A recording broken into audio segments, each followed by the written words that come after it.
Well, welcome everyone. Thanks so much for coming. Nice to see you all in person. I know we've not seen each other in person for a long while, so it's great to see you all here. Thank you very much also for those that have joined us on stream today. Really appreciate you being here. There is a chat function in that stream, so if anyone is encountering any issues with audio or sort of visual quality, do let us know and we'll do our best to resolve that for you. Just before we kind of pass over to the speakers here today, just a bit of housekeeping for the people in the room. So if anyone needs comfort breaks, there are toilets just down the stairs that you've kind of come up into this room. And we're not expecting any fire drills today, so if an alarm does go off, please don't panic. We will be kind of shown the safest way to leave this building. And I suppose just kind of a very, very brief introduction from me. My name is Matt Welsh. I am the Strengthened Communities Manager at Essex County Council.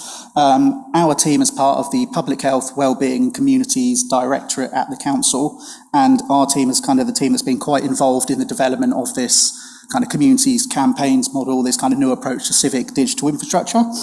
And it's really great that you've all kind of come along to hear more about that today. Also take the opportunity just to introduce you to my wonderful colleague Neave at the back. Neave, give a wave. If you need anything from us today, just give us, either of us, a nudge and we'll do our best just to kind of help you out. So conscious of time, and there is quite a packed agenda today, so what I will do is I will pass you over to our first speaker, and that is Lucy Whiteman, who's our new Director of Public Health at Essex County Council, and she's here just to kind of introduce herself and provide a few opening remarks for today's session.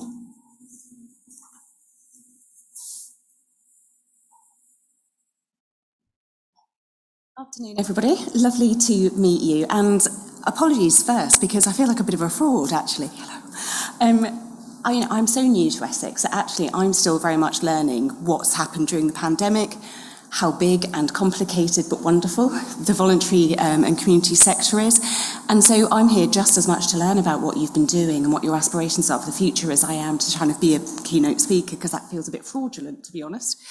But my background originally is community nursing, so I was district nursing for a number of years, and really practically, I genuinely have used and understand the value of community sector organisations, have used them to support a range of patients for their sort of wider socio-economic needs, their personal needs, their sort of, even religious and various other needs. And it's a massively underappreciated and underestimated sector. And one of the things that obviously we're really keen to understand is how we can, digitalise some of these services, but we do still also need to recognise that that's not going to reach everybody. So this is about sort of multi-channel approaches and making sure that obviously we are understanding people's needs and how they wish to access support. But as I said, I'm really not a keynote speaker as opposed to just saying hello and introducing myself. Hopefully I'll be able to get a chance to speak to some of you individually. But it is really, really important that we acknowledge just the huge role that everybody played, both in the pandemic, but also recognising the opportunity. And it sounds awful, but you don't want to waste a crisis. We need to be able to make sure that we're actually maximising the opportunity that the platform that created for our voluntary and community sector organisations to step up and support and demonstrate the value that they add is obviously continued post-pandemic as well.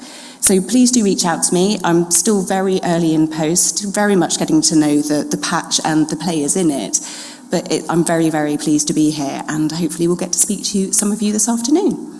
So Matt, if I hand back to you, but please do come and grab me. It's from when you've got time.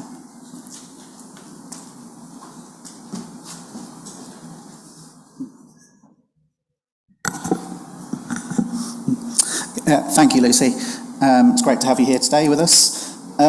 So again, just moving on to the kind of agenda, as I say, it's quite packed today. Conscious though that not everyone here is going to know all about our brilliant community campaign model and the outcomes and the things that it's delivered. And I'm sure that our colleagues here from PHIRST today will also be able to share that insight. That's kind of the principal reason we're here today. So just to kind of help set the scene and provide a bit of context, I think what we'd like to do very quickly now is sort of explain how it kind of came about initially, kind of the journey we're on so far. And, the best person to do that for us actually is Kirsty O'Callaghan, who I'd like to invite up to the stage next. to talk a little bit more about kind of where it started, her role in helping develop the model, being instrumental in commissioning this initially for us, kind of background to it starting through the pandemic and how it's kind of evolved and developed to address new societal issues around climate action and social isolation and all the rest of it. So if I'd like to bring up Kirsty O'Callaghan to the stage, and she'll tell us more about the model in action in preparation for the next part where we talk about the evaluation of the model. Hi everyone, it's great to be here today and to see some really familiar and friendly faces, I hope. My name's Kirsty O'Callaghan. I feel a bit like the artist formerly known as Prince. I now work across in the integrated care system as Director of Community Resilience, Mobilisation and Transformation, a title that really just trips off the tongue really, really easily. So like all good stories, this started with a lost dog. When I joined Essex in 2017, my then boss, Dr. Gogarty, asked me to do two things. One was to try and find a way to address social isolation at scale, and the other was to try and find a way to start to deliver public health interventions differently and in an impactful way.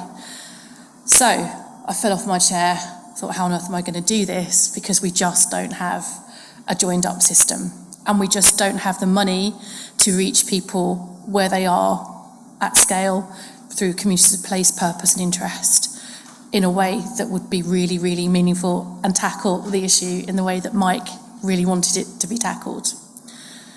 So I was on the way to my grandmother's funeral and we got a call, we're halfway up the A1, and a neighbour said, your dog's gone missing.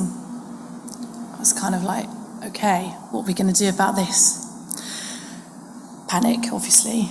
But not much you can do when you're in a car, miles and miles away from home, is it really? So we put a shout out on the local Facebook group, which is run by John Mortar, who was my first partner in crime with this work. Within about 45 minutes, 500 people were out looking for Martha. And this continued throughout the kind of weekend.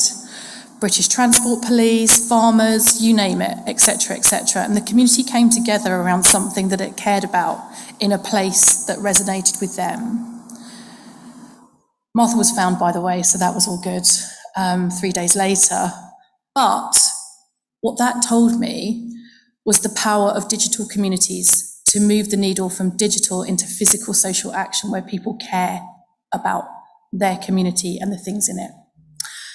So I got hold of John, who I was at school with, funnily enough, and said, I'd really like to work with a social media hellraiser to start mapping VIPs. And those VIPs are digital community leaders, our Facebook group admins.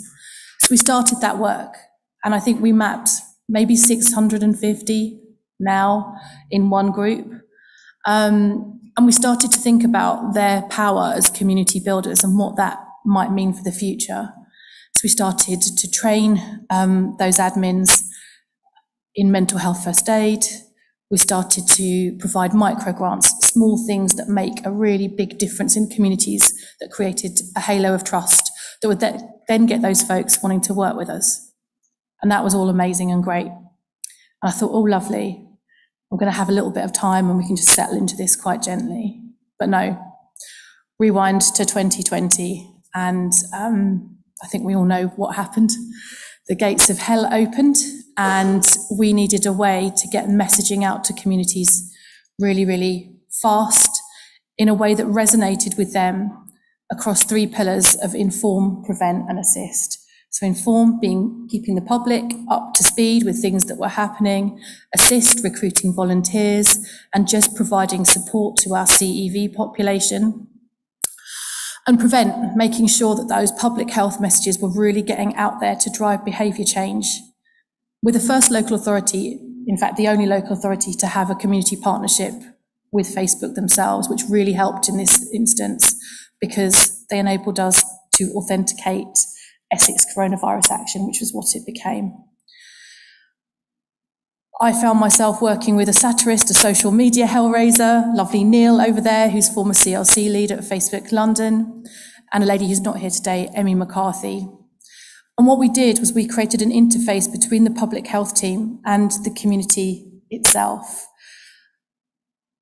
It was like opening the gates of hell, because literally the first night we set up that group and page, I think we had thousands and thousands and thousands of people joining, and I called Emmy in a complete panic saying, oh my goodness, what have we done? And I called Mike and said, oh my goodness, what have we done? And he said, just keep going, be brave, not perfect, it's all good. So we started to formalise the model, which is the community campaign model, the steps that you see up there, which I'm not going to talk through too much today. I can share slides and further information on that if you want to.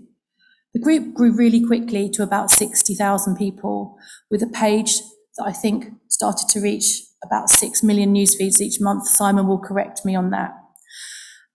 We ran this project through a really simple Facebook Messenger group with our public health colleagues, with our Facebook admins, with other interested experts. I can see Shalale and Russ over there, particularly looking at things around legal support and CAB type support. We started to use it as a way to get the messaging that we needed to get to people out there. We couldn't afford the level of marketing that would then build a community that this model afforded us. So what we started to do from there was to apply this model to other thematics. You can literally apply this to anything. Green issues, mental health issues. And I guess I'm super excited to see where this goes next. So having left Essex and gone across into the integrated care system, we're going to be using the model to apply it within our strategy to building our primary care networks, to building communities of interest, purpose and place around our stewardship programs. So this project has changed the way that we will do business around engagement and community building probably forever. It is not the only way of engaging communities. It is not the only way of building community, but is something that can amplify and work really, really, really well alongside our traditional and highly impactful voluntary sector partners. Why it works is we work with a group of influencers whose creativity and brilliance never ceases to amaze me. It really doesn't. So pat on the back to Neil, Simon and John over there for just being brilliant. Because this is not embedded in a local authority or in a statutory service of any description, because it is a collaboration, it is a model that is owned by the admins themselves. What this means is in terms of narrative, we can develop tone that is a lot more relevant, that is a lot more engaging and resonates really effectively with communities in Essex. During the pandemic, we were asked by the DH to do a compare and contrast piece of work, to look at their messaging, put that out, and then create our own, which Simon did rather brilliantly actually, using a tone and narrative that would resonate with those hyper-local communities. In every single instance, it was more effective, usually by an awful lot, than the traditional corporate messaging, which absolutely we still need. This is not a replacement, but what it is just a really impactful and different way of doing business. Thank you so much for having me along today. I'll continue to work with you all in a slightly different way, in a slightly different place. I'm going to hand back to Matt now. Thank you.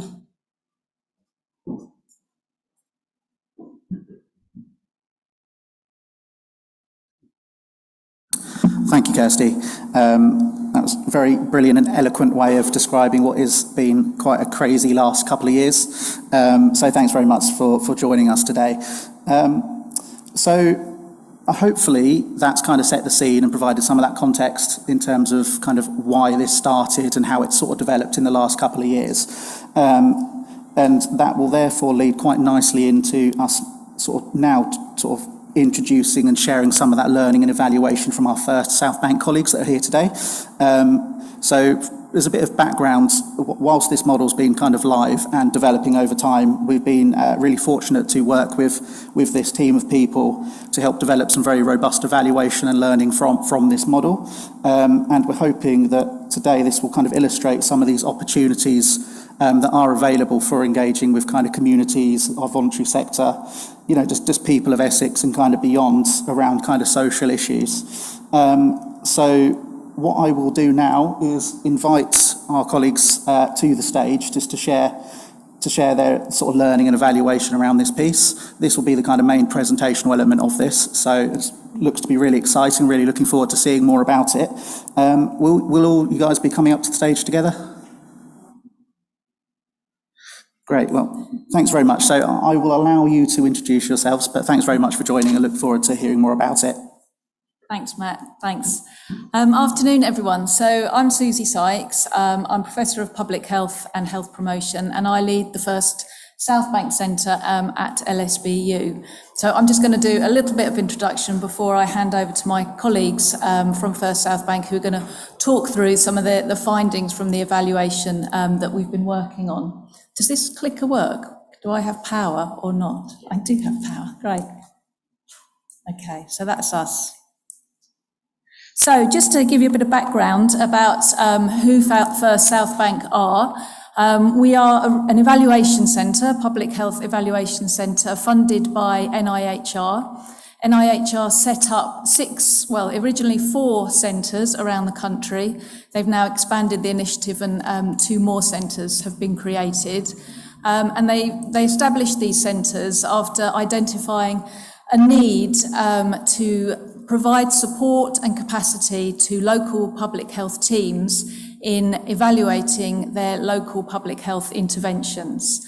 So we've been funded for 5 years, and over that 5-year period, we will be working with 10 projects across the 4 nations to support the evaluation of local initiatives.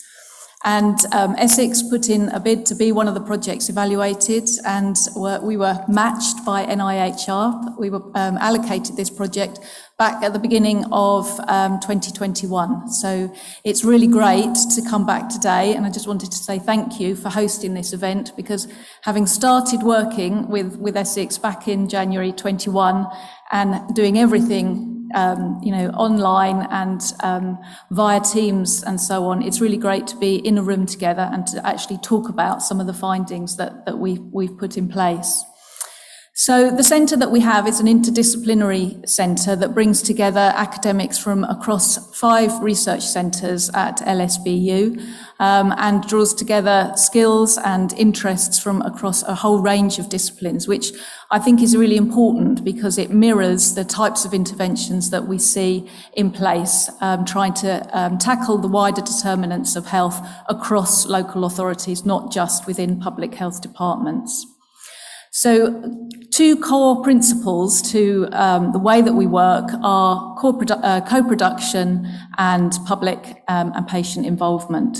So we are not in place in order to kind of helicopter in as outsiders and carry out an evaluation and then leave again. It's very much based on the principles of working with the local intervention to understand what's being carried out, what the goals are, and what the expectations are, and then to design an evaluation in conjunction, in partnership with the local stakeholders. And that's very much what we've tried to do with our partners in Essex.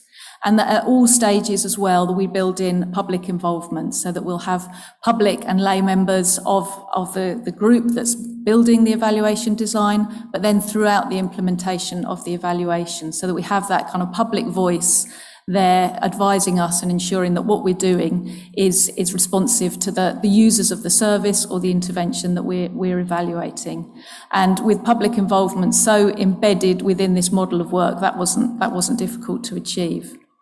So that's a little bit about PHIRST South Bank and who we are. In terms of how we worked, having been introduced to the partners in Essex at the beginning of 2021, we ran a series of workshops over a 2-month period, 3-month period, where we really spent a lot of time with the local partners trying to understand exactly what it was that you were trying to achieve and how it was that you hoped to achieve those things. So we carried out a lot of kind of workshopping time where we tried to dig down into what are the goals? What is the difference that you're trying to make here? And how is it that you're trying to achieve those goals? What is it that you assume will happen as a result of what you're doing? And that enabled us to really understand exactly what was happening, but also what we needed to find out so that we could jointly come up with an evaluation question that was going to be useful for local decision making, but also hopefully filled a knowledge gap that would be useful for the wider public health community, so that we're hopefully producing findings that aren't just relevant to Essex, but that can be transferred to other people that are thinking about working in this way, so that some of those lessons can be shared more widely. So we spent a lot of time working together until we had a question, and then a design and evaluation plan that we hoped would be able to answer those research questions. So this is what we came up with. We broke our evaluation down into a number of different kind of sub-questions, if you like. So we framed the intervention as an online community development approach during the pandemic. And what we were interested in is whether or not the digital community development approach that was being adopted improved a number of different health outcomes that have been identified as being important. So we've got there health literacy, protective health actions, community connectedness, and mutual aid as being important outcomes. So that was part of what we were looking at. And then, sorry that I'm reading these, I can't remember them off the top of my head. And then another area that we were interested in is whether or not the digital community that came through the ECAS project was successful in achieving some whole system changes towards public health communications and interactions with communities. But importantly, we weren't just interested in those outcomes, we were really interested in the factors that would contribute towards the achievement of those outcomes. So that we're interested not only in what works, but why it works. And if there are areas where it doesn't work, why might that be as well? So from that, we were able to come together with an evaluation design, and I'm going to hand over to my colleagues in a minute because they've got far more interesting things to say about exactly what we did. But basically, we had a combination of both quantitative and qualitative methods that would enable us to dig down into those different areas of the evaluation questions.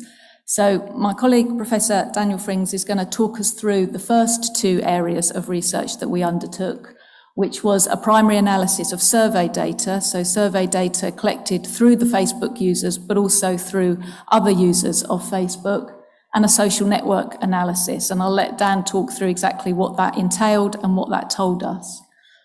We also carried out a sentiment analysis of the Facebook interactions, and my colleague, Dr. Megan Watkins, is going to talk through what we found out about the sentiment and the meaning of some of the language. And Megan also worked qualitatively by carrying out a discourse analysis of the conversations that were taking place on the group. So I'll let Megan talk through how we did that and what we found from that. And then finally, in order to understand the systems side of things, Professor Andrew Whitaker carried out some qualitative research with different stakeholders. So staff, public health team, and the wider environment around the actual group. And so at the end, Andrew will talk through his findings.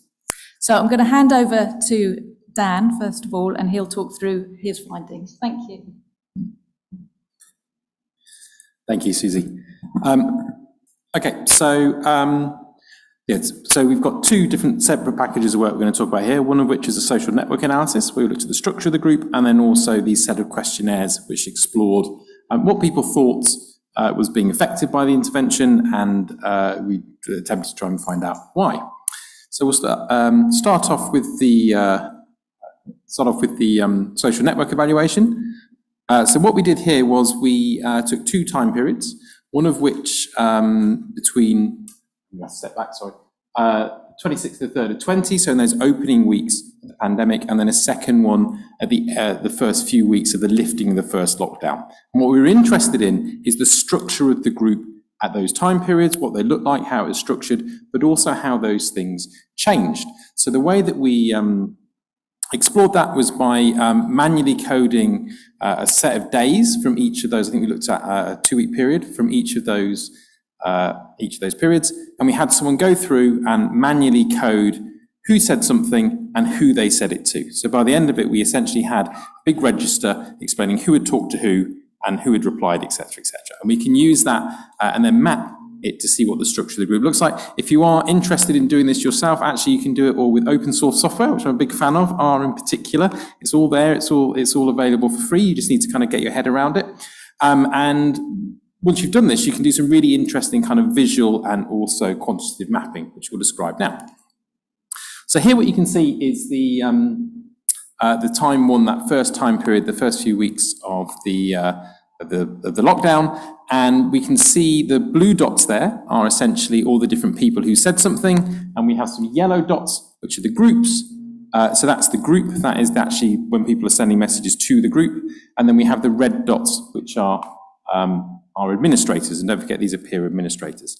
And what you can kind of see from this pattern is that there's a lot of discussion, but it's all really centered around in clusters. So essentially what's happening here, if you translate this to what's going on in Facebook, is people are having, someone's putting on a post, everyone's talking about that post, but there's not that much interaction between the community in terms of different posts. There's not that many links between those different clusters. We can kind of describe that in terms of the sort of ties that people have, and they could be described potentially as having what we call weak ties. So this is that people are all connected, but they're not connected in a really cohesive kind of way. They're kind of connected by association. And that's not a good thing or a bad thing, it's just a thing. It's quite common in social networks that are online to see these weak ties, and it suggests it's very good at communicating information, but perhaps you're not building an amazingly cohesive community. Okay, it's a community of people with stuff in common, it's a community of people who are maybe affiliated with one another, but often by association rather than directly. Other things to note from this first time period is that the admins were playing a relatively small role in terms of the proportion of communications that they were both a source of and a target of, around 2.7%. And the network connectivity was quite high at 90%, suggesting that basically everyone was connected to one another. And you can see this in most of the communications, people are indirectly connected to each other. There's just a few, those little dyads, the little pairs on the outside where people aren't connected to the main network. So that's what we saw at time one. At time two, we saw some things were fairly similar, but there were also some quite significant changes. So you get the same basic pattern. You've got clusters around particular posts. However, there are some really notable changes. And one of those, which I think is particularly interesting, is that the admins feature a lot more heavily. So they've gone from being around 2.5% of the target, being the target of the communication, and around generating around 2.5% of the content in terms of the number of posts, up to around nearly 1 in 5 of those interactions. So it seemed like in those opening phases, in the first few weeks from the lockdown, those community administrators were playing a lot stronger role than they were early on. We also see a slight drop in this transitivity, which is this idea that the friends of my friends are my friends, the extent to which people are linked to other people as well. And that is, as we'll see later, can be, some people argue that that's an indicator of indirect trust as well. So it suggests that there was something changing in the community as we went along. Maybe people were talking a bit less to one another perhaps, but the admins were really becoming an important focal point and important influencers. So to sum up what we the overarching conclusions from our social network analysis, it appeared that the ECAS network really did bring together people in terms of communication. The sort of network that was there was one that we would characterize as being very, very good at transmitting information. So it certainly seemed it's very successful about from that point of view. In that first phase, the network was really driven by the community. That was what was going on, all those interactions between community members, but the administrators seemed to play an increasingly prominent role as we went through. We also saw, as I kind of noted already, that transivity decreased a little bit, which is linked to this idea of how much you trust people you don't know in a network. And I think that's really something to think about, is how do you keep that level of indirect trust up, and how do you keep that level of community momentum going. Really important to note, though, of course, our administrators in this instance are part of the community. They are those peer influencers as well. So it's more that it kind of shifts rather than diminishes, I suppose. So that's the findings from our kind of social network analysis.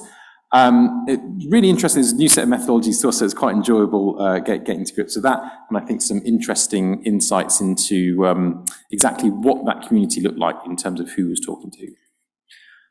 Our second data pack I'm going to talk about today is the survey we did. So these surveys were linked in time.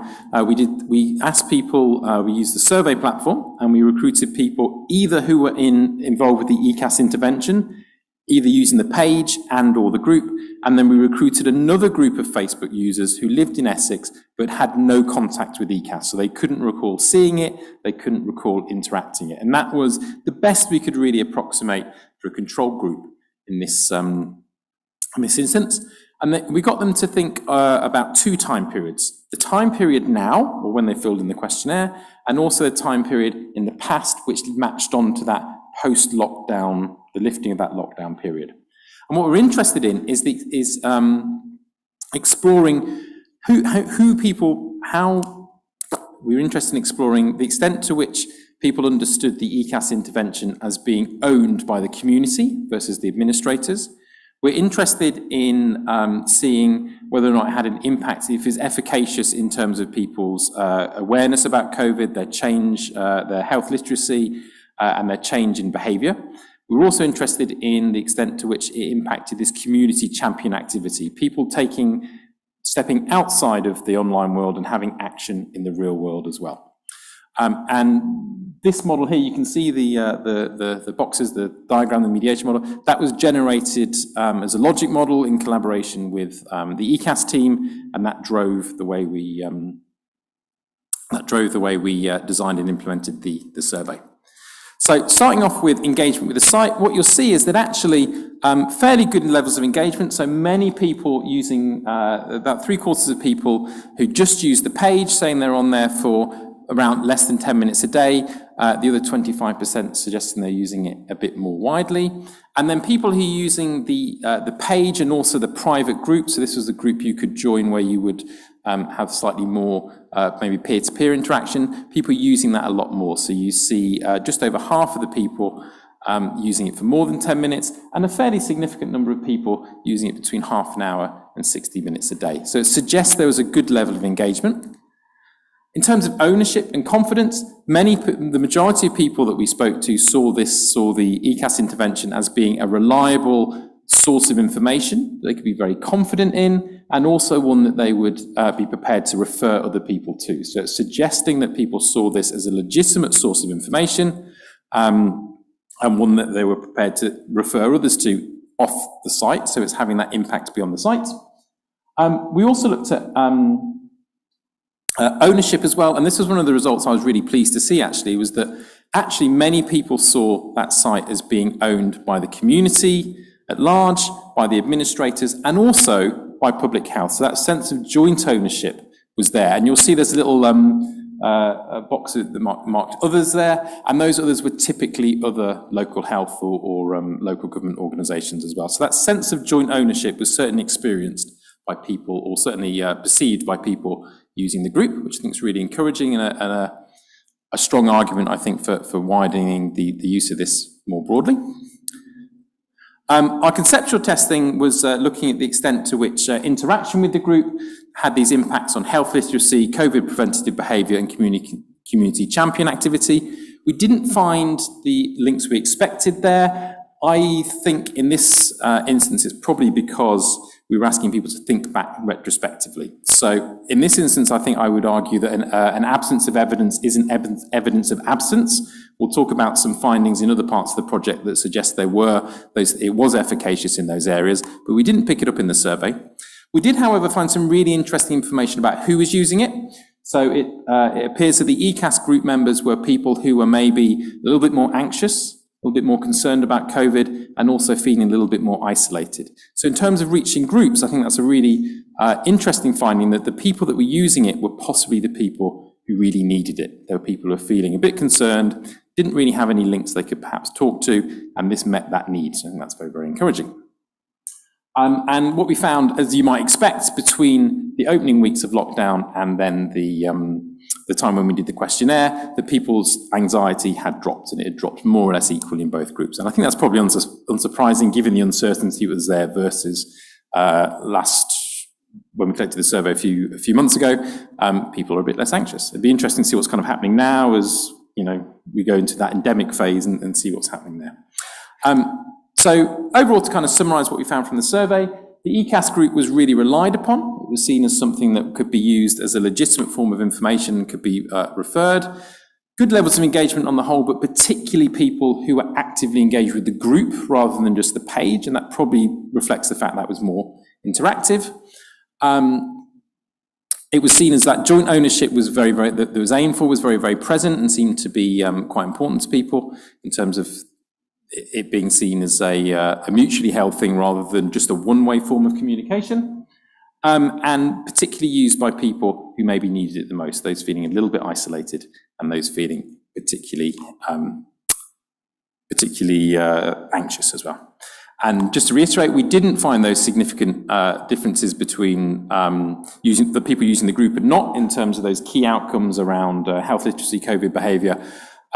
But I do suspect that's something to do with the retrospective nature of the study. And we'll move on and talk about some other evidence which presents a different slant on that those null findings there. So with that, I shall hand over to Megan.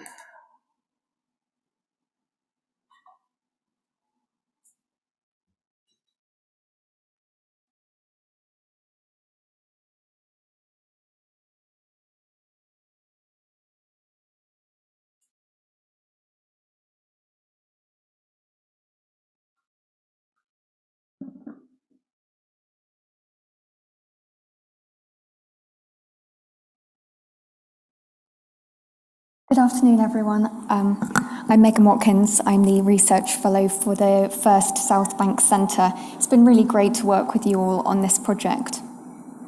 I'd just like to open this section with a quote from an author of a book called The Hype Machine, as we start to reflect on why interventions and evaluations such as this are important and the implications it could have for all parties involved. Social media platforms blame our ills on a lack of regulation. Governments blame the platforms for turning a blind eye to the weaponization of their technology, and the people blame their governments and the platforms for inaction. In the end, each of us must take responsibility for the part that we are playing. Today I'm going to be discussing the use of the ECAS online community for public health messages during the COVID-19 pandemic. So we used discourse and sentiment analyses to look at both admin and group member interactions. So I'll be providing an overview of the methodology we used, the findings, and some implications. So I think it can be useful to think why something like psychological discourse analysis might be useful with data such as this. It allows us to understand how meaning is created in our talk. It draws on many disciplines, so things like psychology, sociology, and linguistics. Some people do say it's best suited to naturalistic data as opposed to contrived data. And by that, I mean something that might be largely researcher-led, like interviews. So the analysis we followed was a framework set out by Goodman. So in this framework, appropriate research questions are decided upon, and then the data selected. And during the preliminary reading of the data, there's a search for what we call action orientation. So what's actually being achieved in the discourse. And then in order to generate results, there's a search for interactional and rhetorical devices. And we also call those discursive devices. And we use those to build a case. So I think something that's worthwhile to consider is, in order to do that, you do need to have an awareness of the vast discursive literature. So our data was divided to code between 3 researchers using the qualitative software NVivo, and that's after we established that we were coding in the same way. In a similar vein, I think it's also worth thinking about why something like sentiment and linguistic analysis might be helpful here and how it's conducted. I think one of the great things about this as a methodology is it allows extraction of vast quantities of information through computational assessment of different word categories. Of course, we should bear in mind there are limitations to its predictive accuracy, which is why I find manual monitoring of the data also useful.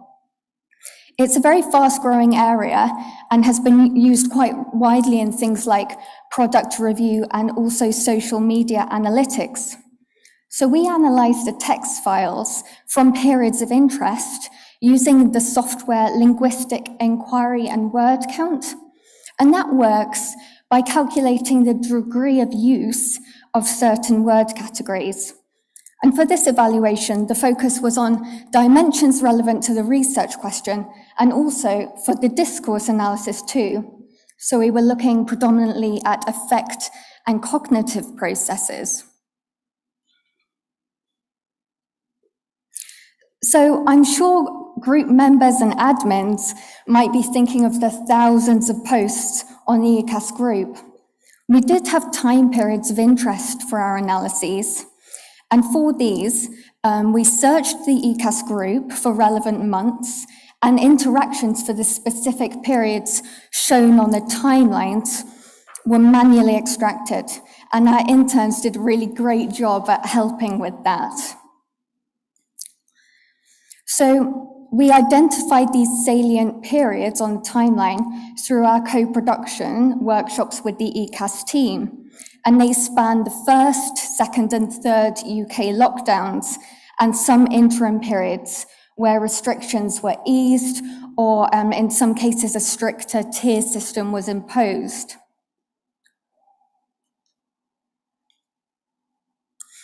So discourse and sentiment analysis can help illuminate information from these periods in terms of the strategies used to communicate public health messages. In what way were people encouraged to practice protective health actions and COVID-19 safe behaviour?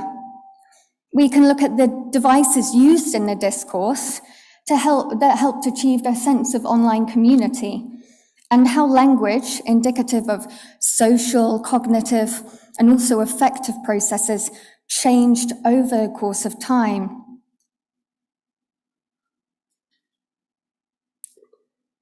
So several social actions appeared to be achieved in the Facebook group interactions. So as you can see, in the first few months in particular, the group seemed to provide a space for members to voice dissatisfaction and discontent with circumstances. In particular, there were issues raised around government policies, difficulties with priority shopping, I can see some nodding there, and shielding letters too. So this led to group members seeking a lot of help and clarification to address areas of confusion. And at that point, shielding remained a topic of concern, and also travel-related issues, such as MOT exemptions, emerged. So at that point, formal public health guidance started to come into place, and you could see that was communicated by administrators and to some extent group members. And I think that's reflective of new regulations coming into force, and at that point there was perhaps less uncertainty about the anticipated restrictions, including guidance around social bubbles, self-isolation, and information about actual COVID-19 cases. There were several ways in which identity was established in the group. For example, group members were presenting themselves as reasonable and were aligning with other such members. And in doing so, they were dissociating from those seen as obtuse or provocative. For example, rule breakers, anti-vaxxers, or conspiracists. And that collective identity is something that may have facilitated the group working towards a shared understanding about group expectations, and also a greater understanding of people's experiences of COVID-19, symptoms, and isolation periods. There were instances of the group finding solutions together and sometimes navigating rather ambiguous guidance. Provision of support arose through group members offering reassurance, words of sympathy and encouragement. And this particularly stood out to me in terms of long COVID symptoms discussed. So whilst there was this general movement or a progression in social action, by no means did these social actions operate exclusively at certain times. In terms of the discursive devices used to help achieve these social actions, admins used several different strategies for communicating public health guidance and also providing support.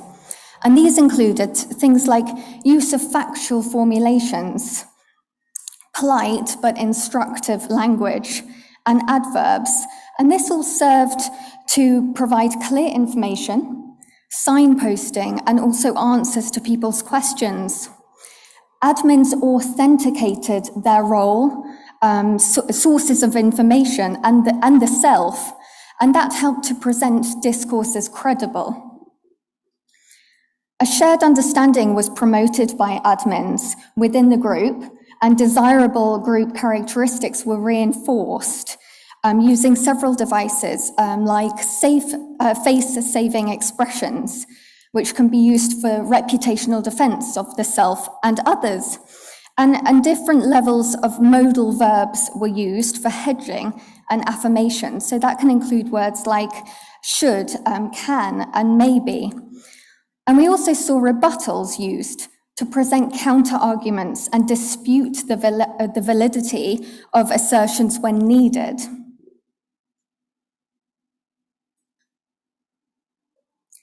Group members used a variety of discursive devices too, in order to provide support to one another, to convey dissatisfaction, and communicate public health guidance whilst seeking clarifications. So, for example, mental state language was employed, which is indicative of thoughts and emotions. Group members also employed authentic personal narratives, and we saw some cases of self-disclosure. And devices such as confidence expressions, words of encouragement, exclamations, and also idioms were used as different ways to offer and elicit empathy. So to put these discourse analysis findings into context, I think these findings are important, considering that authenticity has been linked to things like persuasion, interpersonal relationships, and effective communications about health. Generally, infrequent use of expressions related to people's thoughts, emotions, and beliefs has been linked to some difficulty with implicit mentalizing, which we might see as intuitive interactions. So there is quite a lot of literature on face-saving discourse too, and the literature offers different models around reputational defense. Attributing positive motives to someone else might act as a form of politeness, but it can also preface disagreement or criticism, and it's perhaps not surprising that less prominent language associated with reputational threat can avoid conflict. So I'd just like to turn to the complementary sentiment analysis findings now. So there were negative correlations between chronological time in the group and use of anxiety, anger, and positive emotion words. And there was a positive relationship between time and use of sad words, but these relationships weren't significant. There was, however, an interesting, significant positive relationship between time and insight, authentic, and relativity words, in particular, words related to motion and space. So to put this into context, use of emotion words was likely attributable to temporal events.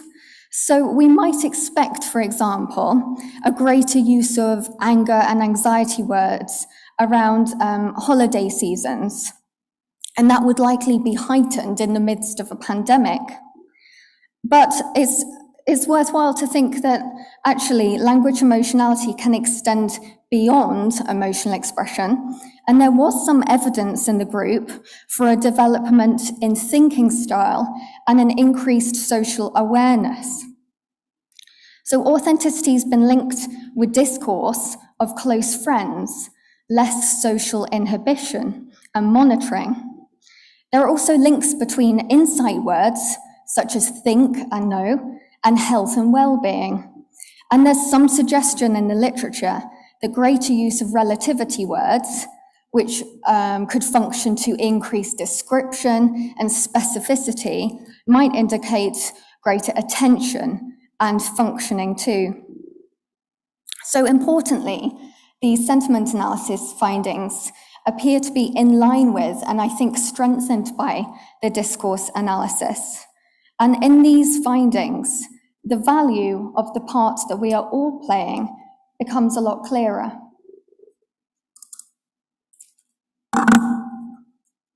I'll just hand over to my colleague, Professor Andrew Whitaker, now for the next section.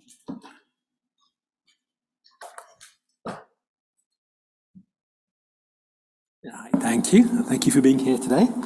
Yes, I'm Andrew Whitaker, and I'm a professor of social work. And I had the pleasure there of leading on the qualitative part there, doing the interviews there with the core team. So it actually was a real kind of pleasure, so partly because it actually was a really fascinating initiative, but also it's great to actually be able to spend time and actually have resources there to look at something there where it's going right. If you're in local authority and somebody is interviewing you in order to ask what you did and why you did it, it's usually because something's gone wrong. So that actually and often we actually have lots of resources, reviews and inquiries, so that we learn about, from what goes wrong, so that, it never happens again, all that. But it actually was nice when, things actually were going right, and we actually need to learn every bit, it's a real opportunity there to learn about, why was it actually going right, in order that we can, to be able to actually apply that to other areas. So actually doing interviews there with everybody that actually had a significant involvement, both actually within the public health, both within the local authority and the actual social media influencers, the kind of admins there, and then also within the wider public health team who weren't involved with the initiative. And we're looking at that kind of question of how did it work? But what I actually would say there is that Dan and I did our research completely separately and didn't actually, at the time there, I wasn't actually aware, that she had, there's very nice things looking at about, we were kind of pleasantly surprised by looking at the extent to which actual people felt a sense of ownership to the group. And about, almost 90% there were trusted what was actually kind of there. So actually these are really kind of positive things, but I wasn't aware of that, because we did it completely separately there, so we didn't kind of influence each other, kind of turning up there and sort of saying, tell me actually kind of why you were so successful, isn't quite the rigorous objectivity required for an NHR research project. So what was clear in terms of the intervention was that one of the key aspects that was actually about that really genuine collaboration. Now, the idea of public health actually using kind of social admin there, well, actually kind of lots actually of kind of public health teams actually have done that.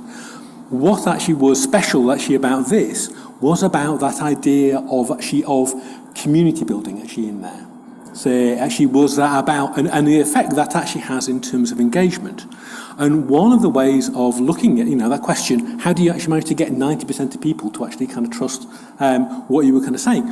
Well, the actual idea of social capital can actually be kind of quite helpful in terms of understanding that. And that's just actually is about, well, in terms of those kind of partners, what resources do they bring along?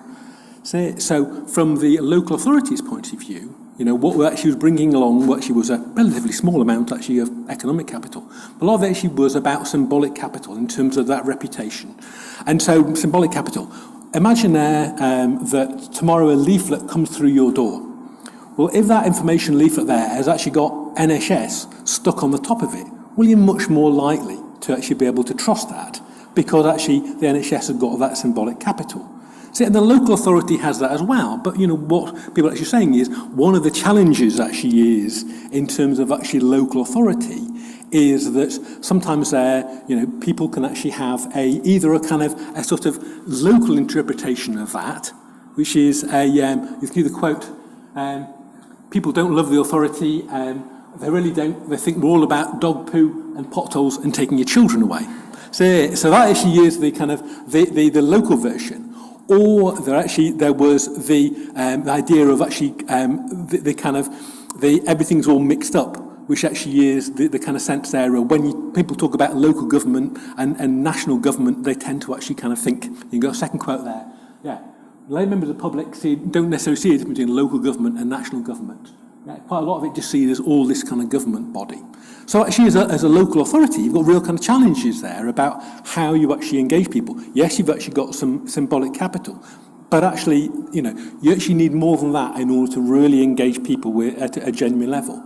And this actually is where the social media, local social media influences bring along their social capital. And by this, we're talking about their actual network. The network there in terms of based upon recognised individuals, local symbols, a sense of local references. Yeah, having actually material on there that actually talks about kind of Barry the Seagull, say from kind of Southend, is something actually there where people actually are able to, on there you're seeing people talking about kind of getting stuck at kind of in a traffic jam at Rayleigh Weir. These are the kind of things there that people actually will kind of feel, it's a kind of social capital that once you actually do, once you actually combine those two together, that really actually can be quite powerful. See it? But actually, you've actually combined those two, but the challenge is actually from that is that for each party, there are kind of challenges in terms of threats actually to their kind of capital, their different forms of capital. So for the local authority, in terms of that symbolic capital, there actually is that concern about reputational damage. So there actually is that kind of sense of, yes, when we actually get stuff about kind of Barry the Seagull, oh, wait a minute, this isn't something there that corporate comms would actually do. So from local authority, kind of naturally kind of feel a little bit kind of, have to manage their anxiety in terms actually of that kind of, reputational kind of capital.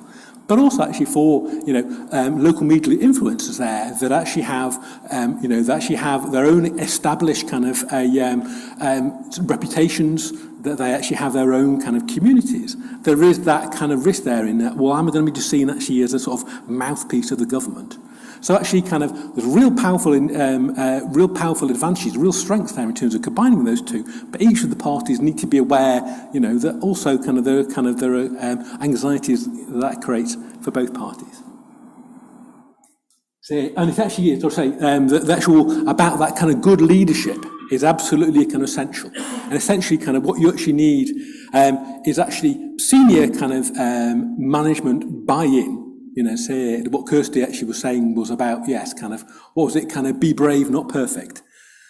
But then actually at a kind of intervention level there, what you actually need is somebody who also is sort of bilingual, bicultural, that in a way kind of understands actually kind of social media kind of culture, but then is also be able to actually kind of engage actually with the local authority in terms actually of, kind of managing the anxieties that there actually may be in terms of things like, reputational damage.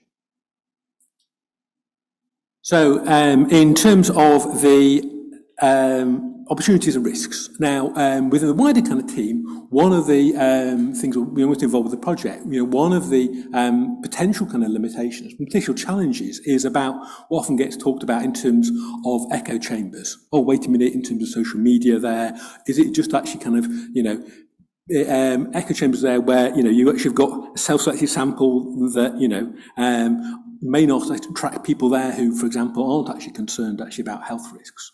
Well, within the actual core team, they accept that to an extent, but they make some really interesting points. The first one there is that this isn't actually kind of unique among, in terms of social media kind of communities. This actually is what you actually get across all social communities. The same issue there about being a self-selected sample. If you're looking at alternative networks, for example, the voluntary sector, you actually have got exactly the same issues. That's it. Secondly, that ignores the fact that actually kind of group members actually may be there and they actually may be concerned and they're engaging and they're kind of, but then also they actually are, their members actually have families. So people can maybe on there and say, oh, I'm really concerned about my nephew there. He's actually talking about kind of conspiracy theories and he doesn't actually want to get vaccinated. And so actually was a forum there where people kind of could come on and then get support in terms of actually having those conversations, with other kind of family members. So actually, and the third one actually was that, if you're looking at particular groups, like say, for example, kind of teenagers that have actually got no kind of, concerns about that, well, okay, there are other forms of social media. So, having something like, doing something actually on kind of TikTok, say actually would be something that would actually make a lot more kind of sense. So there are other more targeted interventions. So what were the features that were associated there in terms of efficiency? Well, really important there actually was about the responsiveness, the actual speed at which this actually was coming together. So that, in terms of actually, if you're looking there in terms of, traditional kind of comms and, that actually there are lots of, you're not going to get the kind of agility that you actually get in terms of something like this. Also, people noted there in terms of consistency and moderation, being able to manage kind of conflicts. So actually were something there that actually is really essential. Being able to produce actually understandable and attractive content. So that people can again talk actually about, the actual, the really good, the really attractive and really kind of organic content. This actually is kind of there that actually being generated, or actually was kind of quite remarkable. The warmth and kindness. Yeah, so the idea of empathy. If you actually are trying to actually kind of create a community, so, say the traditional kind of model in terms of public health using social media would be, we've got our message, we're going to get somebody in with kind of social media skills in order to deliver it to our audience. In a pretty similar way than if you were using TV or you were using radio. This very much actually would be, you're looking at a very kind of passive audience. When I actually asked one person there, it was about what's the difference between actually an audience and a community? And actually as well, in terms of an audience, all of the chairs are facing towards the stage. And you as a local authority is you are broadcasting out. In a community, the actual chairs are facing towards each other. So that people are actually having a relationship with each other. So that actually kind of makes that difference. And in there, that kind of empathy, that actually kind of that warmth was such an important part there in terms of creating a community, just like in any other form of kind of social community. That being authentic and honest also actually was important. Yeah, so kind of people actually would come on and say, kind of, what about, ask questions. And actually the importance there, just being honest and saying, we don't know, so the information isn't available yet, so it will tell you as soon as it is. Well, something there that actually, again, it actually is an important part of that how do you actually build that trust? Drawing upon evidence in order to correct misinformation. And often that would be actually about, here actually is this kind of website.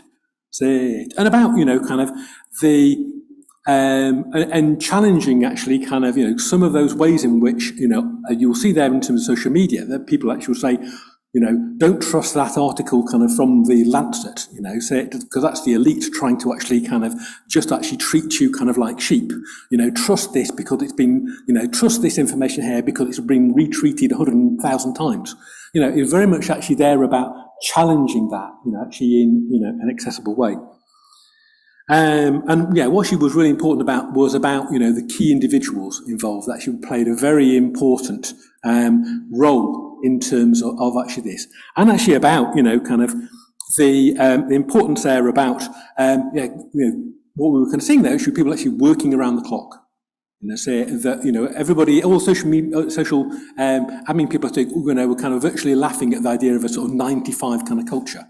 Say they're actually, but, kind of there are issues there in terms of kind of, work-life balance, that actually is a really big ask in terms of the people involved. So we need to be aware of that. So finally there, in terms of what were the lessons learned? So what's key actually is about this genuine kind of collaboration, between the local authority and grassroots social media admins, rooted actually in the local community. And that involves actually both parties actually taking risks, about avoiding actually being kind of risk averse. It provides a viable alternative there to a traditional kind of broadcast model, where, people actually very much conceive that she is an audience. But also, we'll say is, what was kind of clear, people were saying there was that this actual way of working actually is a amplifier in terms of kind of traditional comms. It's not actually kind of replacing, kind of traditional comms. So actually kind of kind of addressing some of those fears of like kind of from comms point of view, wait a minute, are we being replaced? No, this actually is amplification. It requires risk and strong and risk tolerant support from the local authority. It's about understanding those two cultures. And key there actually is about having really experienced social admins there that can generate this really high quality material that actually is that actually also actually has that kind of hyper local kind of flavour there that people can relate to. Ensuring a healthy work-life balance is an ongoing challenge. I'm going to say there, and most difficult during the crisis periods. And finally, though very much developed actually in the context actually of a pandemic, there actually are particularly felt the intervention had good potential to address a wider range of issues. Okay.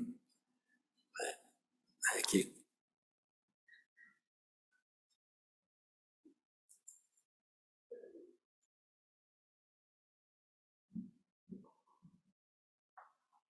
Okay, just to pull that together then, thank you to my colleagues for all of the work that they've done on those work packages, because that is a huge amount of research that they've undertaken with a wider team of researchers from the university.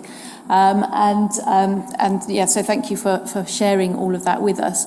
We have got a kind of a summary of some of our findings, which you'll find on the table, so do take one of those. But just to kind of pull together some of the key things from across those work packages, some of the key kind of, the significant take-home points that we'd like to leave you with. I think that this issue around the shared ownership of the group that was created and the building of the community is really important and has come out across those work packages. And also that within that space, the dependable source of information was really, really valued and was particularly reaching those people that were socially isolated. So I think that's a really important kind of take-home message. And also that the nature and the character of the social network intervention and the interactions that took place changed over time and are likely to continue changing because of the context within which they took place, and that is not always predictable, but that the role that the admins played in managing that change and throughout the intervention is really clearly central to the delivery of this as an intervention. So thinking about that role and how it's supported is really important. But that what the group offered, what the intervention provided, was that social contact, and that is obviously key in this, and that crucial in that role was that sense of helping people to navigate through a time of confusion and obviously high levels of concern. So obviously we're looking at this in the context of the pandemic, but that was a changing environment.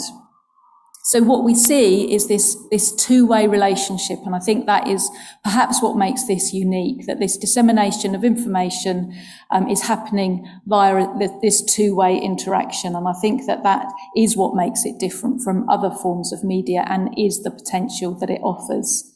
And as has already been said, as Andrew just said, and as I think Lucy started us with, is that this is something that exists alongside other public health interventions and can support, complement, and amplify other forms of communication and public health interventions. And I think that's really important to understand, that nothing exists in isolation.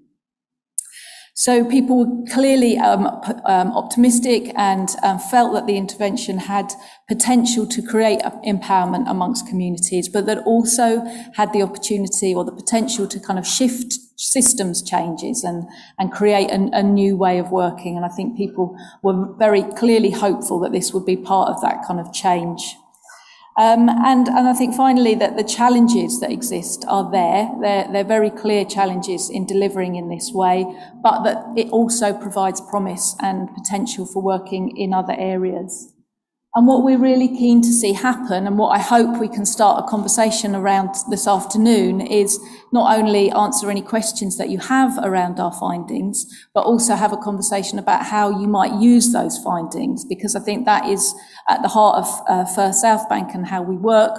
Obviously, we are academics and we're fascinated by all of the data, but we're also see ourselves as part of the public health community and want to see that what our findings do is to affect change in practice. So we're really keen to kind of start that conversation.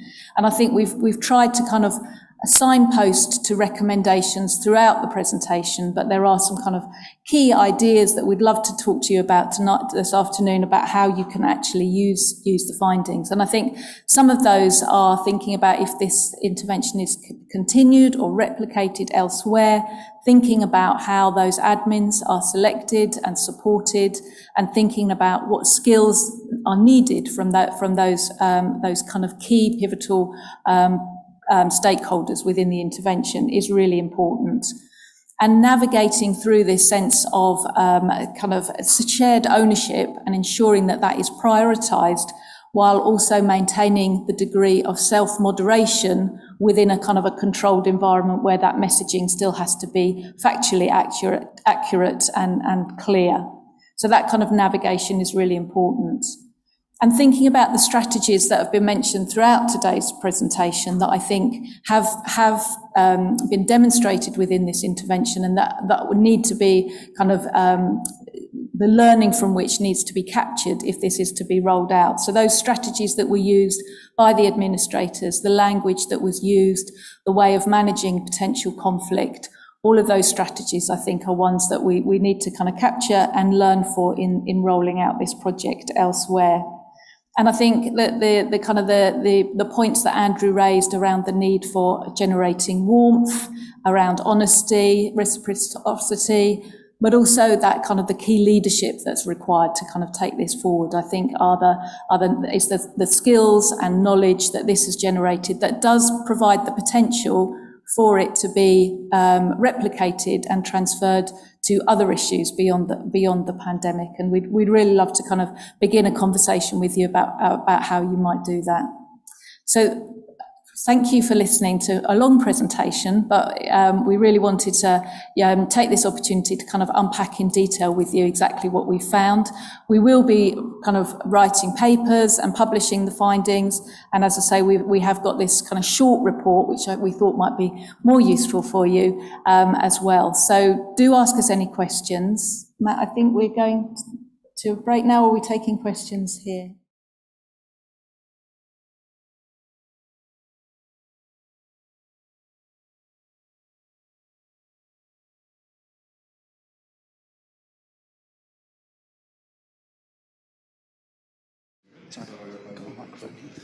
Yeah, so as a speculation rather than a data-driven kind of response, I think it is difficult to disentangle. It was almost like the world's biggest complex health intervention, wasn't it, right? So how do you ever pick out apart? I'm not sure you ever can.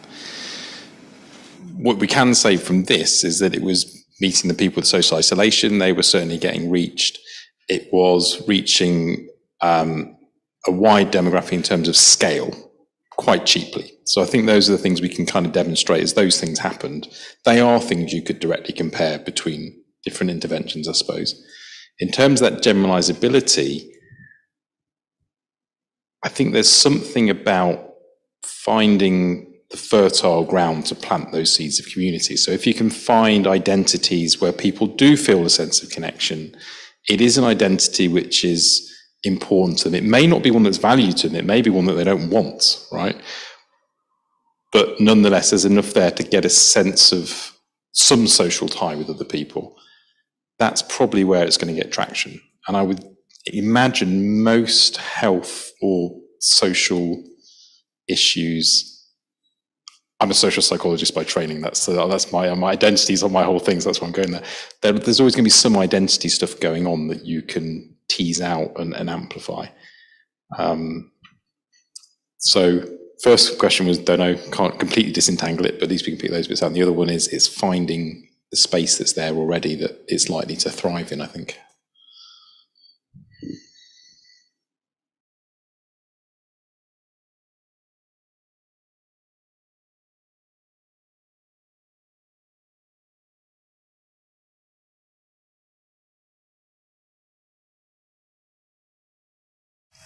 I think you've raised, so many interesting points there, and I think important to that is that each time this model is potentially picked up and used in a different context, I think what I'm taking from all of the findings is that while there are threads that can be transferred, that context is going to be so important, but perhaps in the same way as when you work in a real community setting, the different community that you're working with and the different health issue that you're addressing will always influence the way in which that model is delivered. And I think understanding the context has got to be key. And I think that kind of mapping around the issue and around the community to understand how they want to direct that has got to be really central, I think.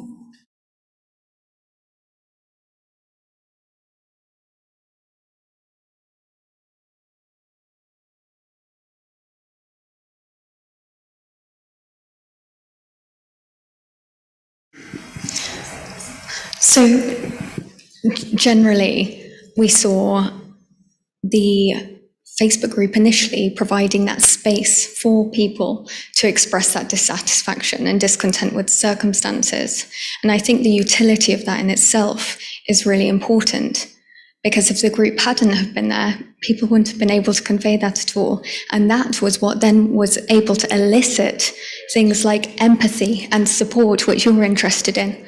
So whilst this discourse and this sentiment was operating in the context of a crisis, in terms of the support, that learning, I think, is very transferable. Do you have anything to add?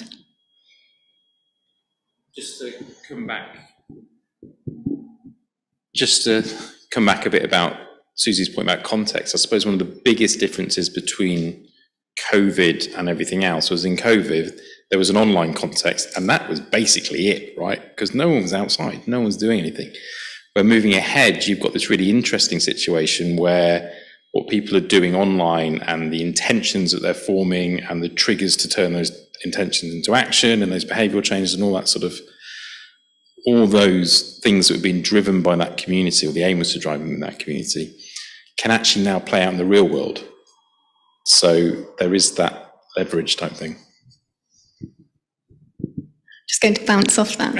So in the literature, we do see that actually use of anger language is predictive of how people are feeling in their day-to-day lives, and that relationship with anger is more so than a lot of other emotive words. So I think that's quite interesting in itself.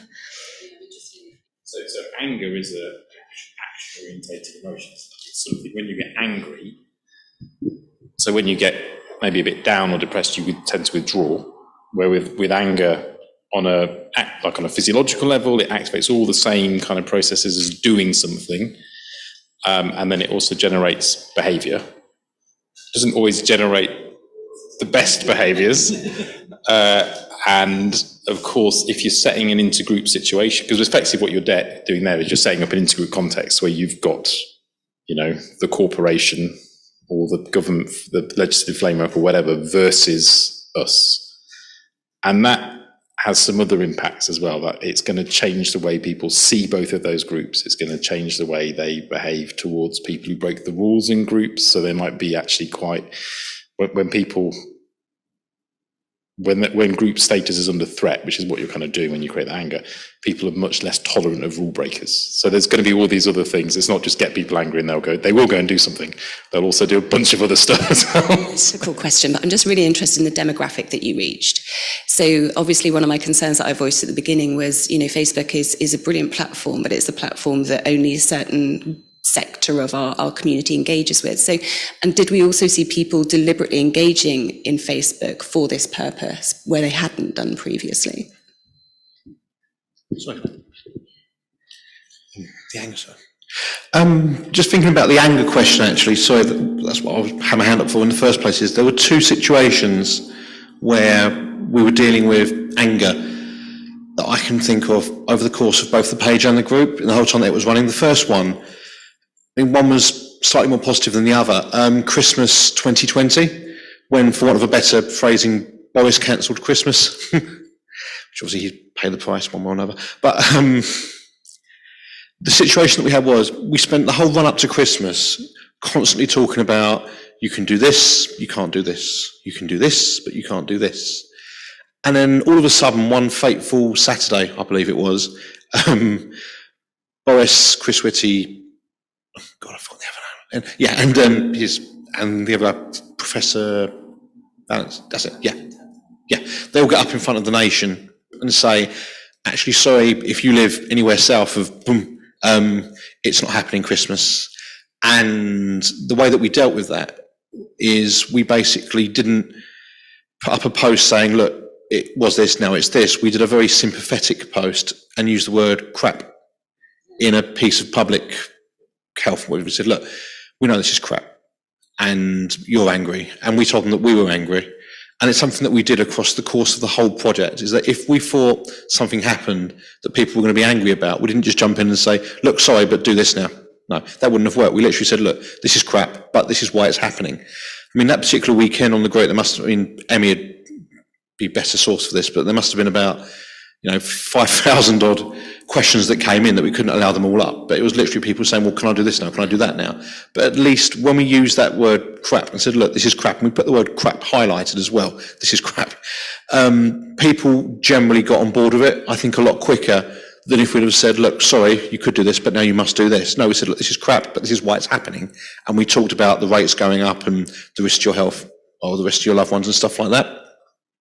And that generally got people on board with the idea a lot more than if we'd have gone in and said, this is the new situation, deal with it, basically. And that's what we did across the whole project. We kind of positioned ourselves not as the government or the council. We positioned ourselves as with you, the audience, and that basically worked. And that's where we used anger to good effect.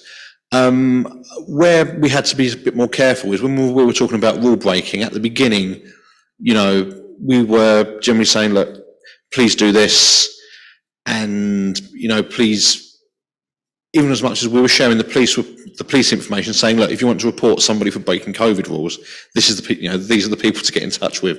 And we very quickly realised that wasn't getting people on board with what we were doing. So in the end, our messaging about anger changed, where if people got in touch and said, I've just seen 200,000 people on Southend Seafront, how dare they? We ended up putting out a lot of messaging saying, look, we know you're angry, but in the grand scheme of things, it's not helping your own mental health, your own situation. And, there was a time when we were getting a lot of queries saying, oh, I've just seen X, Y, and Z doing X, Y, and Z.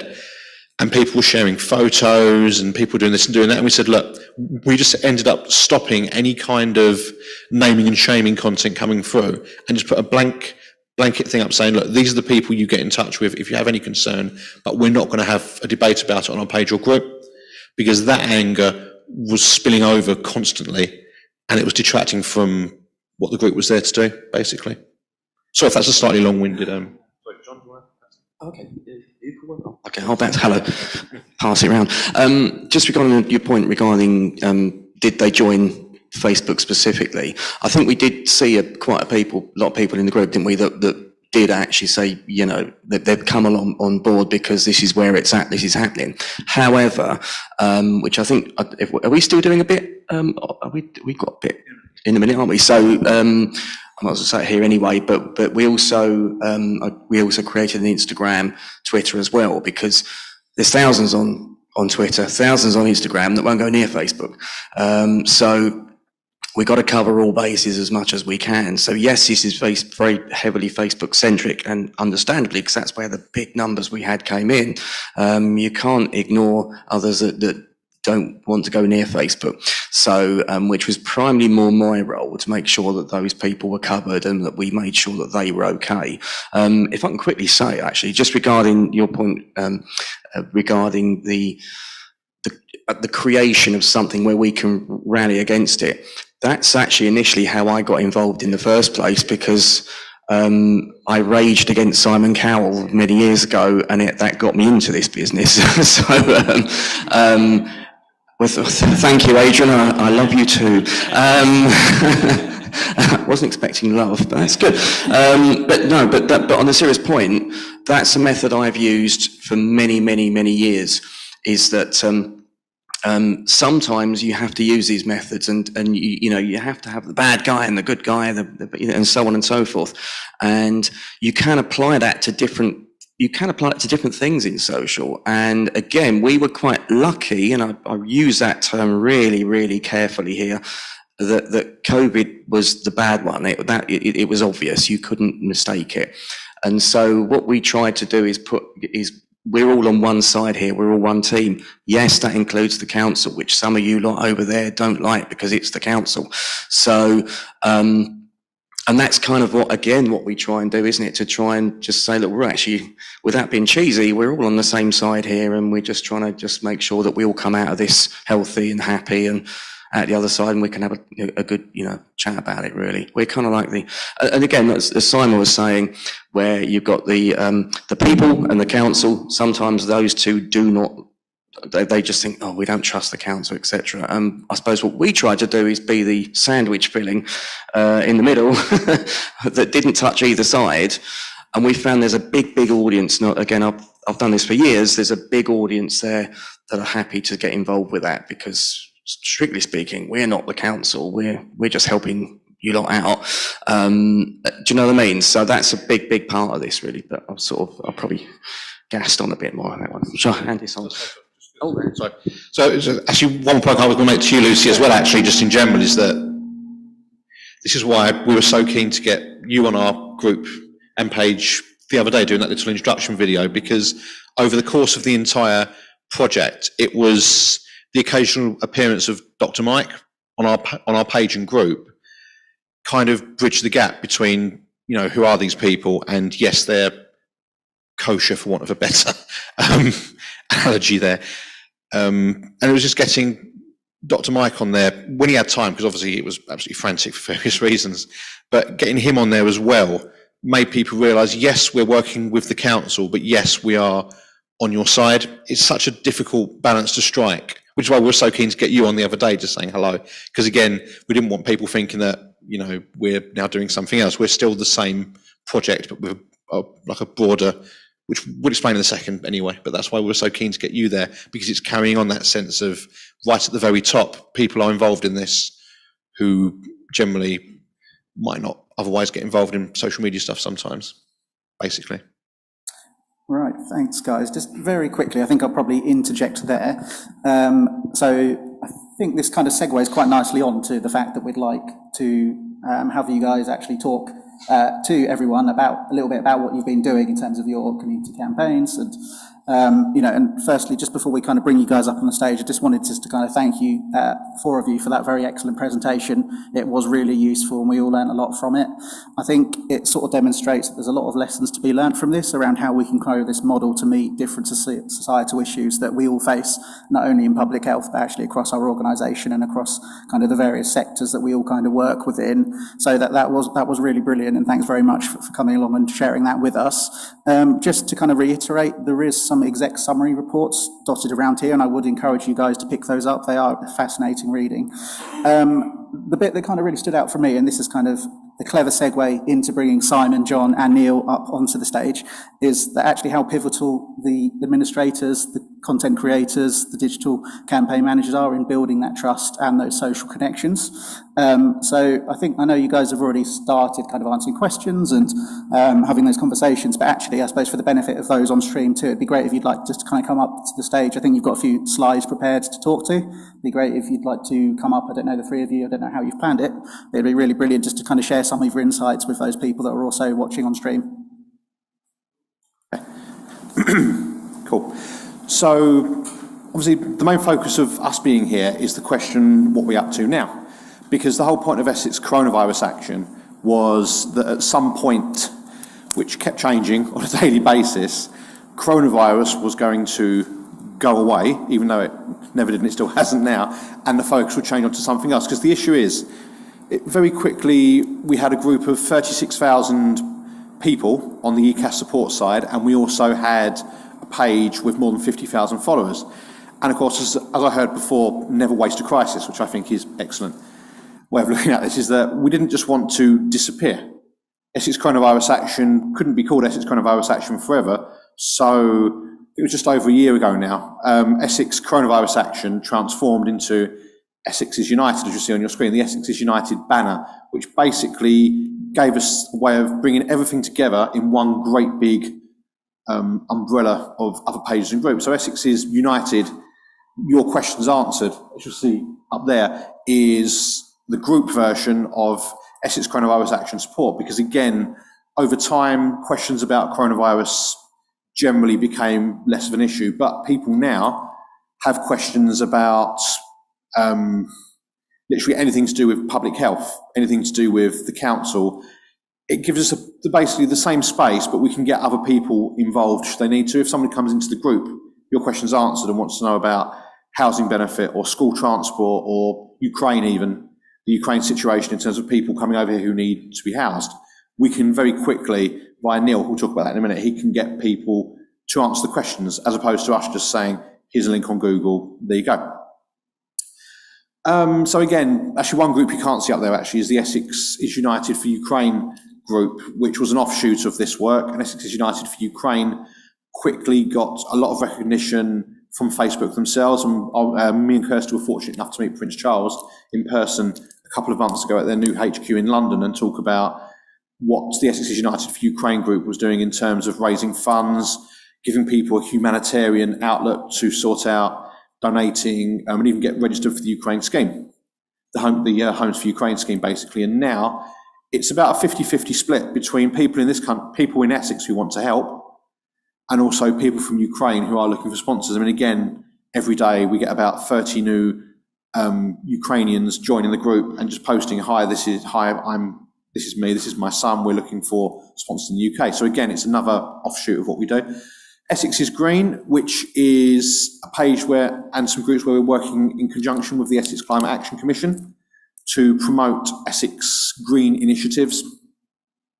And also, we use it as a kind of like a meme-based group, because obviously if it's sort of still, transactional stuff, it tends to fall out of people's imagination a bit. So we use it just to put memes, basically for want of a better phrase, memes, images showing really good ideas all over the world to try and inspire people to change the way that they live. Essex is Inclusive. It came about as an opportunity to talk about what's going on in Essex to help people with physical disabilities, learning disabilities, and just, again, it's just a way of getting information across.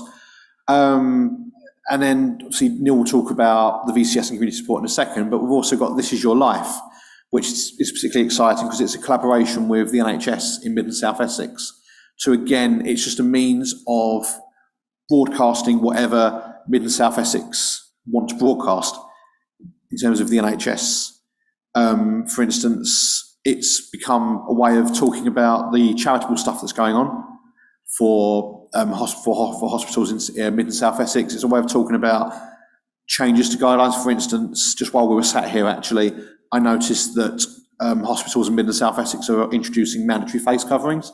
So literally now, tomorrow, we'll be doing a post about that and instantly putting it on Essex is United, because everything comes back to this Essex is United page where we've got this 55,000 strong audience now, just to quickly pump out information from anybody who needs it.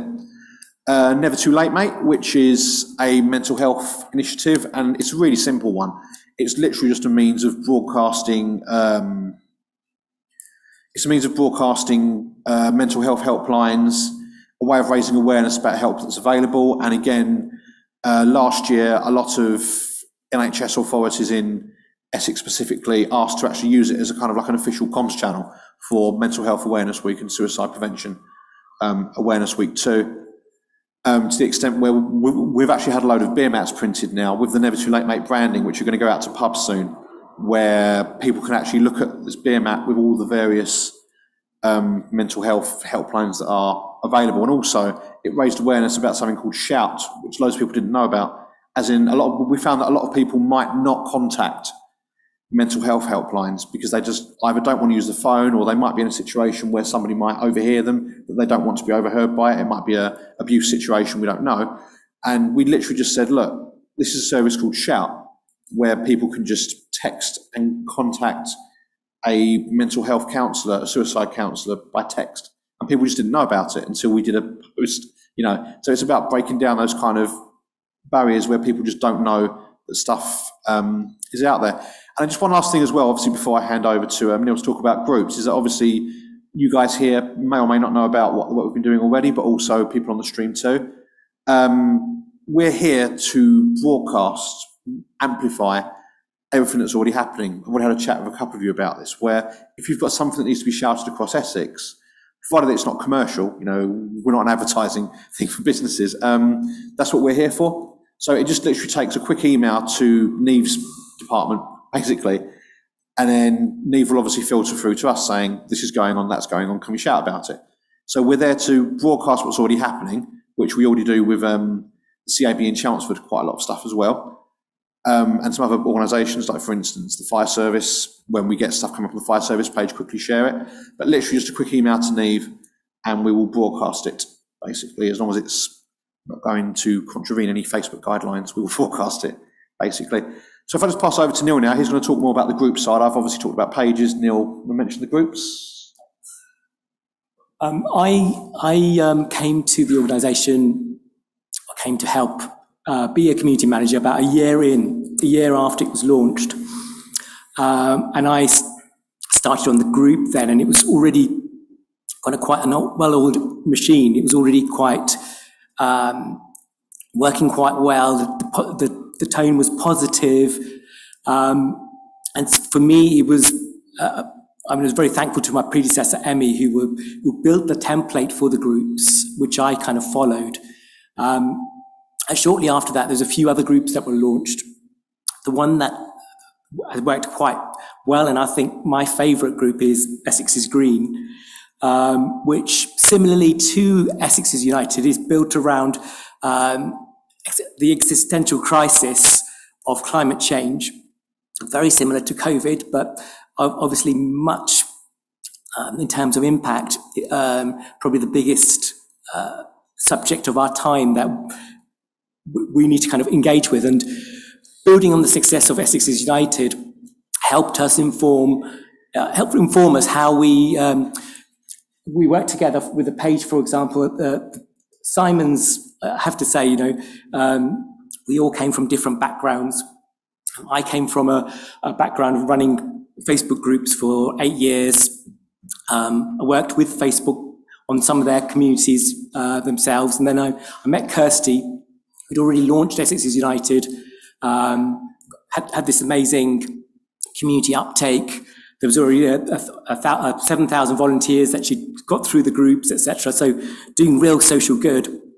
And so climate change is something that is another subject that a lot of people are quite anxious about. So, COVID similarly, people are very anxious about it, wanting to know, what to do, who to speak to, how to form groups. And I think the whole process of COVID informed how people reach out to other people in terms of where do we meet people, where do they engage. Well, after 2 years, people weren't meeting anyone anywhere physically. They had to go on, they had to use social media to find information. And of course, climate change is one of those bits of information where, we Google, we try and find people that are similarly minded. And I think we formed two groups, the main Essex Green discussion group, as well as the sister group as well, the Changemaker sister group. And so the two functions were, this is what we learned from Essex United was that we didn't want to dictate what the group was about. We wanted to be, when there were safe bits of information and reliable bits of data we could pass on to people, because obviously news is changing, we would do that. But we would use the group, would poll the group to say, what do you want from this group? What do you want out of this group? And then this would inform how we ran the groups itself. So we came into the groups quite open-minded, and we wanted the community to dictate what they wanted and then frame how we ran the group around these kind of findings. So people wanted to form their own communities. They wanted information around how to do this. They wanted to find out about local communities that were already established, which we did. We wanted to be amplifiers for what was already going on out there. So as we found out, there's lots of people on the ground already doing impactful stuff in the community, and we wanted to be a cheerleader for that already. And what the thing that I think was probably the greatest benefit of setting these groups up was that, what somebody told me was that because we were neutral and non-politically affiliated, this was often the only place they could come where it wasn't affiliated to either, like, for example, the Green Party, the Labour Party. Lots of community groups were affiliated to official organisations, and us neutral admins enabled the community to take charge of how the community was run. All we did basically is set up a framework where we would set a tone. The tone would always be positive. We would always take on board negative criticism, but as with COVID, climate action needed positive action, and we wanted to promote positive action in the community. So Essex Green has worked really well, in my opinion. It's also happens to be something I'm quite passionate about as well, so that kind of helped as well. But so Essex Green and the Changemakers group, it's been going on for about 2 years now. We've managed to, because we're the wider project of the Essex Climate Action Commission, the purpose of the group has also evolved initially to be a kind of a sounding board for the Commission, but it's kind of taken a life on of its own in terms of trying to promote green initiatives in the community. Similarly, the VCS group that we set up, what we did was initially we set up the groups, we promoted it in the community, got people to join, and then polled those members to say, look, what are the problems? What are the pain points that you have in the community? Can we set up this community so that we can try and address all these kind of issues that we have and get you as a community to kind of help us inform how this community is run? So we would run Q&As, we would feature and be a cheerleader for community organisations that didn't have a platform to talk about what they're doing. And so, like Essex Green, and initially COVID, the original COVID group, we were also learning as we went along. So we didn't want to dictate exactly what the group was about. We wanted to make sure members felt they had some kind of leading voice within the organisation. I think this is probably one of the first times we're using communities to inform, to poll them about, how they feel about topics, relevant topics, etc., and get real proper qualitative feedback from communities about, what's important for them. Whereas previously, I think, especially with messaging, people were so worried about reputational damage, about hearing things they didn't want to hear. I think Facebook groups and digital communities offer this safe space where you can honestly get to hear what people are actually saying and allow them a space for them to do that for the first time.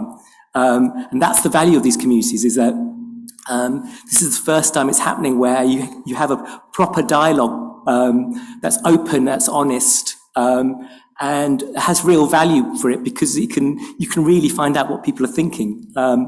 And so it's been 2 years. We're changing. Essex's COVID, for example, is pivoting again. Another crisis at the moment is the cost of living crisis, which we soon realised as COVID got a bit quieter, the current massive issue for people living in Essex is, how do I afford my energy bills? How do I afford petrol to get to work?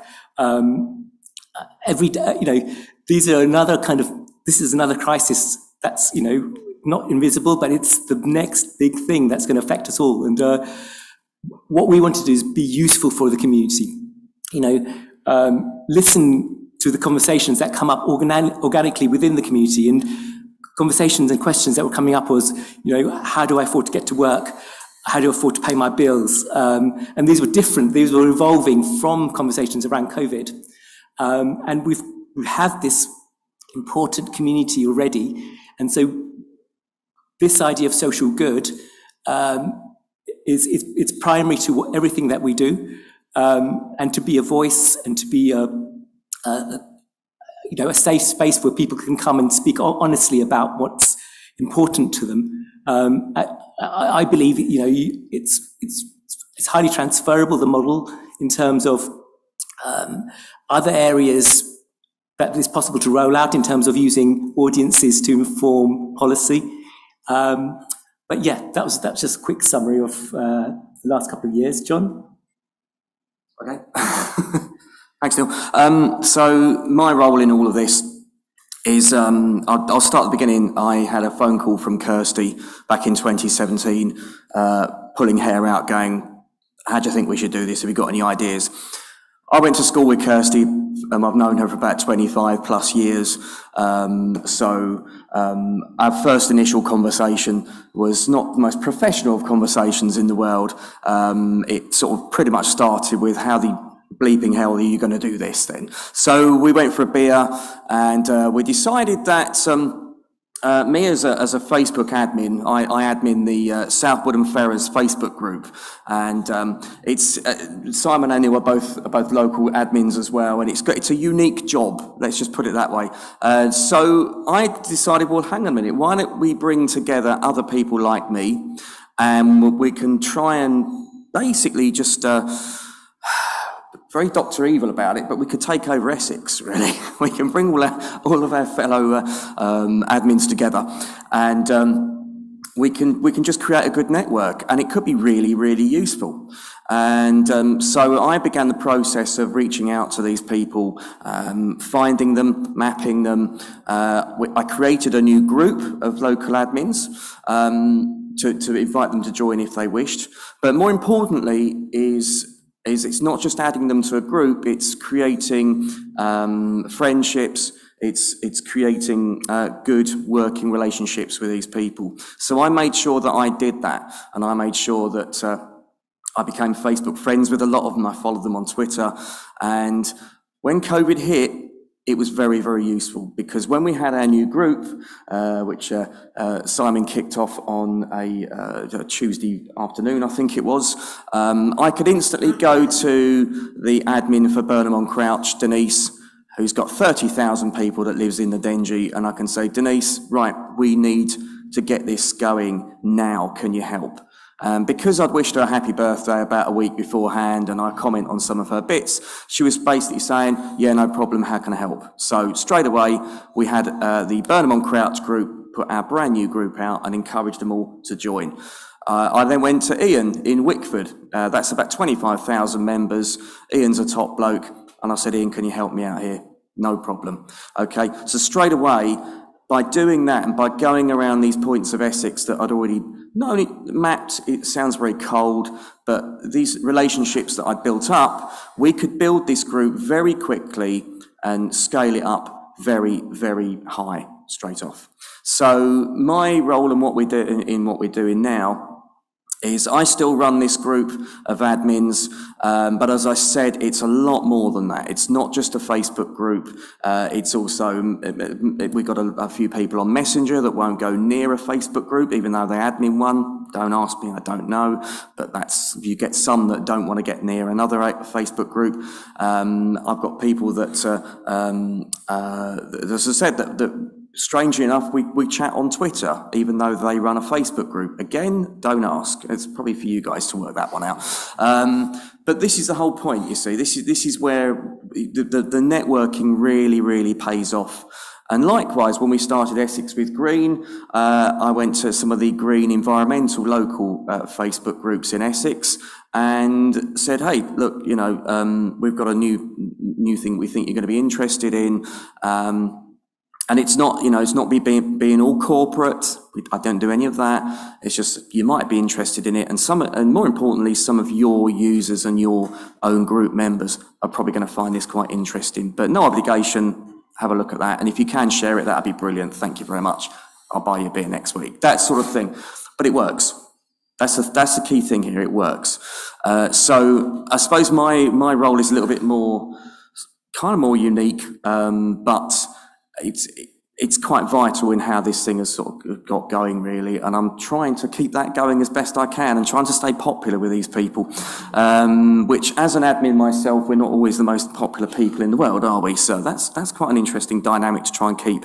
Also, just quickly, I also, because it's not just Facebook, yes, we're very, as I alluded to over there earlier, yes, Facebook is the biggest social network out there, so this is where our focus has been. But as I said earlier, there's a lot of people out there on Instagram, there's a lot of people out there on Twitter, and there's a lot of people out on Twitter that won't go near Instagram or Facebook. So initially when we started this, and I said to Kirsty, look, we've got to go out to other networks as well. And so that's kind of been, by sort of natural selection, hasn't it? That's kind of ended up being my role a little bit, is to make sure that other networks get the good stuff that we're doing as well. And again, it's great. We're getting people from some good influential people on local Twitter accounts as well that I'm now, hopefully friends with. You never know. They say I am, so that's good enough for me. And just trying to keep things bubbling and keep things going so that, heaven forbid, if we do get something, another national emergency or a local thing that we need to deal with straight away, I can then hopefully go out straight to that particular area and say, right, guys, I could really do with your help here. Rather than some corporate institution sort of muscling in and trying to be all matey, then I'm not slating that. I think it's a very, very key audience that they've got and a key job they do. But like I said a little bit earlier, we feel a little bit like the sort of filling in the sandwich sometimes, and I try and act not as a corporate and not as the others, but to try and bring everyone together, I suppose. So that sounds very, I'm in a church, so why not? I might as well say it that way. But yeah, so basically that's I think that's us three on roundabout way of what we're doing now, I suppose. So thank you. Yeah, thanks guys, that was really helpful, and I suspect there's probably people in this room that probably will want to have some conversations with you after the fact, so it'd be great if you guys can maybe stick around and do a bit of networking. Neave, could you just push on to the next slide, please? Great. So I think, as I say, it looks like we've run over a little bit. So what we had planned to do after this was doing a bit of an informal table session, just and sort of slash networking opportunities for us all just to kind of come together and have conversations and ask any questions that we weren't able to ask at this point. What I would probably suggest to those that are viewing this on the stream, this might be the opportunity for us to kind of end that there. What we are planning to do, though, is that everyone that's attended in person or on the stream, we're going to share kind of recorded presentation, slides, and the report as well that has been presented today. So there will be opportunities after the fact to ask any questions of us. And I think you've probably got Neave's contact details and certainly share mine as well. So we're absolutely, if there's any feedback from anyone that's kind of participated today, we're happy to hear it. And we're looking forward to kind of having those follow-up conversations. So as I say, what we'll do is we'll have a break now, but actually given the time, what we'll probably suggest is this is just an opportunity now just to kind of mill around if people do need to leave, say thanks very much for joining us. It was good to have you here and it was really insightful. As I say, thanks for those on the stream that have attended as well. I hope you enjoyed it as much as we did in the room. So I think that's probably it kind of formally from today's presentations. But as I say, we're going to be around to kind of have any follow-up conversations. There's refreshments, teas, coffees over there still. So if anyone wants to stay and have a couple with us, we're more than happy to have some conversations with you all. So as I say, thanks guys for publishing the report. It was really helpful. And I look forward to kind of reading through that in more detail. So thanks very much for attending all. Cheers.